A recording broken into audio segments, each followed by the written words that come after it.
I have actually not received any questions about the homework that I assigned on law of sines and law of cosines. So I guess the only thing I can do is just pick out some and work them for you.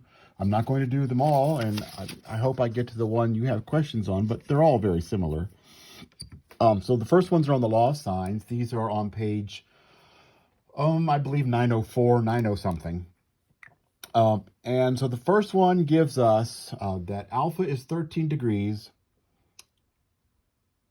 beta is 17 degrees, and A is 5. And we're asked to find B, C, and gamma. So what are we given? We're given two angles and a side, and the side is not between them. This is angle, angle, side. Right? The two angles are alpha and beta, and C is the side between them. So I'm given two angles. But remember, if I'm given two angles, I'm really given all of the angles. So alpha plus beta, 13 plus 17 is 30. That tells me gamma has to be 150 degrees. I didn't know that, but I can find that one really easily. Now, I do have a pair of angle and side opposite it, so I can use the law of sines. And the law of sines says, let's find B. B over sine beta equals A over sine alpha. And remember, it really equals C over sine gamma also, but we only need one of those at a time. So we're going to use B over sine beta equals A over sine alpha. B, I don't know, sine 17 degrees equals A, 5, over sine 13 degrees. And that equation, if I multiply both sides by the sine of 17 degrees, I get B equals 5 times the sine of 17 degrees divided by the sine of 13 degrees. And I can put all of that in my calculator.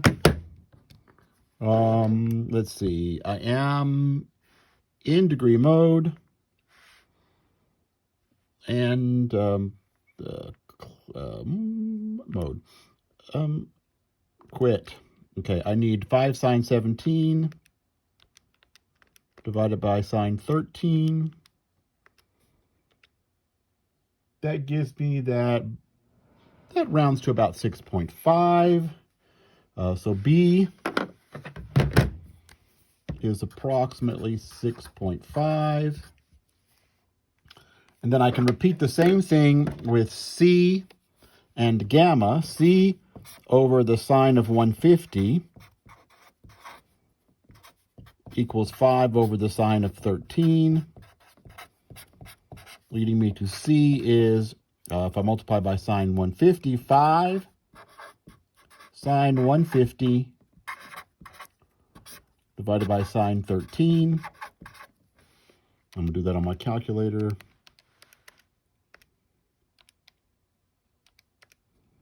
And that gives me 11.11. C is approximately 11.11 on my calculator. And I have found everything. I was given 3 pieces, 2 angles and a side, and I found the other 3 pieces, the other 2 sides, and the missing angle. Okay. Problem 5. Problem 5 says, I'm given that alpha is 117, that B is 42, and A is 35. I'm given 2 sides, these 2 sides, but notice I'm not given the angle that's between the 2 sides. I'm given 2 sides and an angle. Remember, that side-side angle, that's the kind that could turn out to be bizarre. It could have one solution, it might have 2 solutions, it might have no solutions. This one, we just found one triangle that would work. This one, there might not even be a triangle with those measurements, or there might be 2 triangles with those measurements, or there might just be one. So let's see. Let's try to find beta. Beta is, beta over cross that off. Start over. Sine beta over 42 equals sine alpha, sine 117 over 35. That's the law of sines.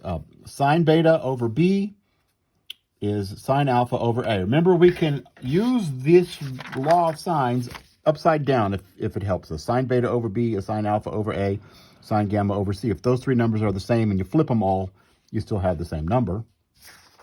So I like to use the one that I know in the numerator, the one I want to know. Sine beta over b is sine alpha over a. And so that, if I multiply both sides by 42, sine beta is 42 sine 117 over 35. Multiply both sides by 42. Let's calculate that number. 42 sine 117 divided by 35 is the sine of beta is 1.07. Now, at this point, you should be looking at that, and in your knowledge of trig and the fact that the sine is on the unit circle and the highest point on the unit circle has a y value of 1,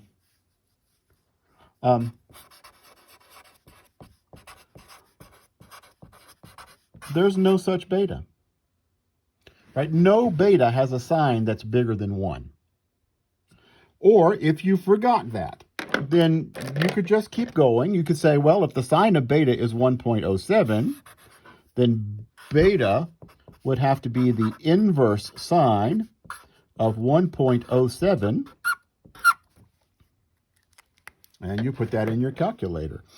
Inverse sine of 1.07. And you get an error message. Then you think, why in the world am I getting an error message? Then you remember this thing. There's no such beta. The answer to number 5, and it shouldn't surprise us too much because it was side-side angle, and those can turn out to be weird. They can have no answers or 2 answers or just 1 answer. So there is no triangle that matches the measurements given in problem 5. Okay, let's look at problem 13. Problem 13, we are given, what are we given? Alpha and B and A. We're given 2 sides, and the angle is not the angle between them. So once again, we expect it could get weird. So let's see. We have no hope of doing anything with C and gamma right now because we don't have an angle or that side. The only thing we have completely pair is the alpha A pair, and we have half of the beta pair. So I could try to find beta. The sine of beta over 100 is the sine of 6 degrees over 57.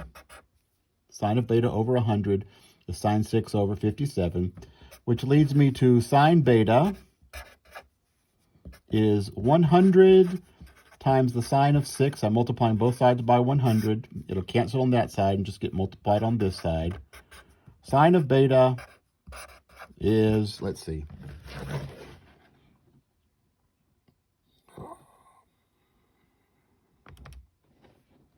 100 sine 6 divided by 57.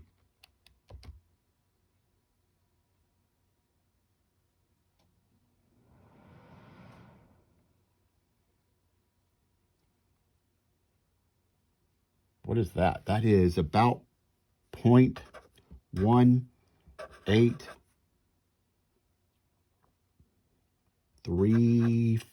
It's some more numbers, which tells me that beta is the inverse sine. If the sine of beta is that number, then beta would be the inverse sine of this number.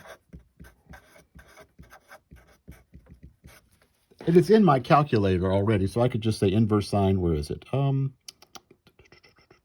Inverse sine of the number that's in my calculator, my answer. And I got 10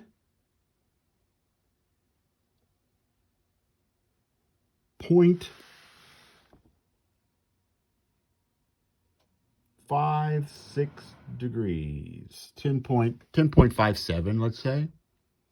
Okay, so beta is 10.57 degrees.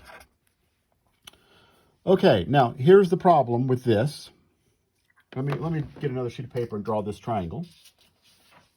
So what I know now is this. And fill in what I know. I know 6 degrees, I know 57, I know 100, and I also know 10.57 now. However, because this is side-side angle, I am on the lookout for weirdness. And the weirdness, now, I'm not going to finish this, right? This triangle, we could find the other angle, then we can use the law of sines to find this side. Right? Once we have those two angles, we can find the other angle easily and then use the law of sines to find the other side. The main thing about this problem is to find the weirdness that's going on. And the weirdness is, I know that I'm looking for an angle whose sine is 0.1834. I don't know, right about there, the y value. There's an angle. It's 10.57 degrees. That angle, there's my beta.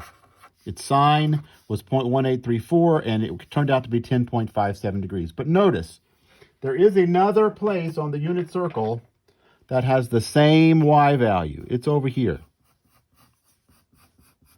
That point. It could have been this angle right here. Right? Inverse sine's only going to give us this one, but it might be this angle. It might this angle, whatever it is, might not fit in the triangle. It might be too big to go with that 6-degree angle, but it might. So side-side angle always tells us, check out this other angle. This side-side angle, there was no triangle. So let's see. What is this angle? Well, the reference angle is 10.57. So it is 180 minus 10.57. What's that? 169.43. This other angle, this other one, has the same sine. The sine of 169.43 ought to be the same as that one. Will a 169-degree angle fit in this triangle with 6 degrees? It will. So this one actually has two possible triangles with those measurements. 6 degrees, 100, 57. And so it also could be 169.43 here. That tells me what I could find that angle using the fact that it adds up to 180. Then I could find that other side.